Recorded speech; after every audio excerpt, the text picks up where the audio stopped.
بسم اللہ الرحمن الرحیم۔ آج ہمارا موضوع ہے رمضان المبارک، نزول قرآن کا مہینہ ہے۔ رمضان کا مہینہ وہ عظیم مہینہ ہے جس میں سید الکتب، افضل الکلام، کلام الہی قرآن مجید نازل ہوا۔ قرآن کریم میں اللہ تعالیٰ کا ارشاد ہے، شہر رمضان الذی انزل فیہ القرآن۔ رمضان کا مہینہ وہ مہینہ ہے جس میں قرآن کریم اتارا گیا۔ صرف یہی نہیں بلکہ اللہ تعالیٰ نے ہر آسمانی کتاب اور صحائف مقدسہ کے نزول کے لیے اسی مہینے کا انتخاب فرمایا۔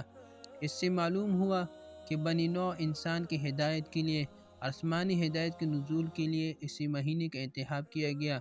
پس آج بھی اگر کوئی شخص اس مہینے کو اپنی ہدایت کا سامان بنائے اور اپنے حیات چند روزہ کو نور ہدایت سے منور کرنا چاہے تو اسی کے لیے رمضان ایک بہترین مہینہ ثابت ہو سکتا ہے۔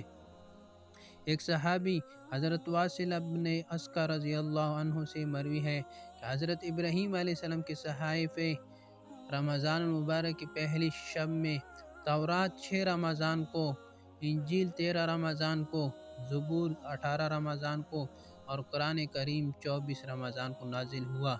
اسی کتابوں کے لیے اس مہینے کا انتخاب اسی مہینے کی عظمت اور برکت کی ایک بڑی دلیل ہے، جس سے اس عظمت اور اہمیت کا پتہ چلتا ہے۔